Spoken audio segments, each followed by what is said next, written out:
अभ्यास, ध्यान का अभ्यास यही है कि आप अपने समस्त विचारों को रोक करके किसी एक विचार पर जब आप केंद्रित हो सकते हैं, रुक सकते हैं, तो इसका मतलब आपका माइंड कंट्रोल भी ठीक है।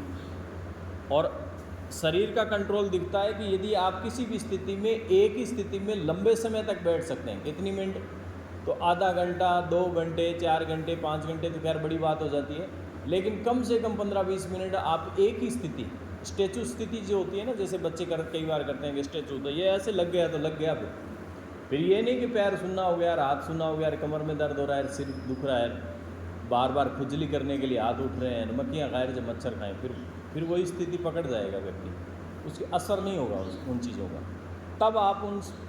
तब आपका शारीरिक नियंत्रण देखा जाता है। तो ये हुआ शारीरिक नियंत्रण, दूसरा है मानसिक नियंत्रण, तीसरा है वैचारिक नियंत्रण, चौथा है प्राणिक नियंत्रण। ये सारे अपने आप में नियंत्रण है।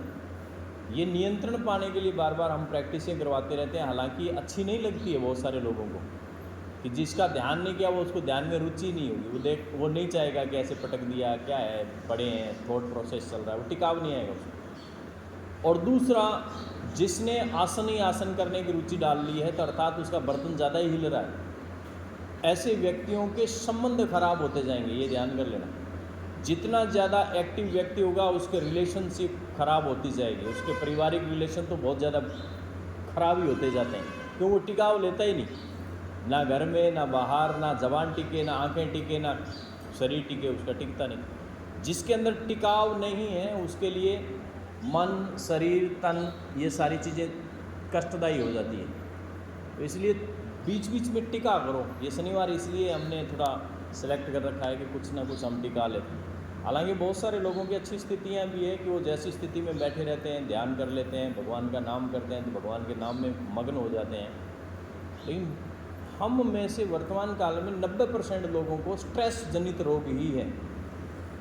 उसको चाहे बीमारी पेट की है, लीवर की है, आंतों की है, किडनी की है, गैस्ट्रिक प्रॉब्लम है, एसिडिटी की तकलीफ़ें हैं, मोटापा है, शरीर में स्टिफनेस है, नींद नहीं आती है, कम आती है, माइग्रेन डिसऑर्डर है, बाल झड़ रहे हैं, पेट ठीक नहीं है, जितने डिसऑर्डर हैं उन सबको जो वैज्ञानिकों ने रिसर्चों में जो साबित किया है, वो कह रहे हैं कि साइकोसोमेटिक डिसऑर्डर हैं, और इन सब का संबंध तनाव है, स्ट्रेस है, लाइफ स्टाइल डिसऑर्डर बोले गए हैं आजकल का जितना भी है।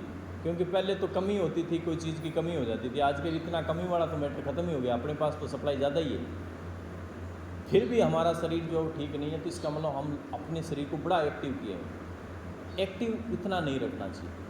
संडे इसीलिए दिया हुआ है, 6 दिन, फिर 7वां दिन रेस्ट, लेकिन 7वें दिन हमारे पास काम ज़्यादा ही रहते हैं,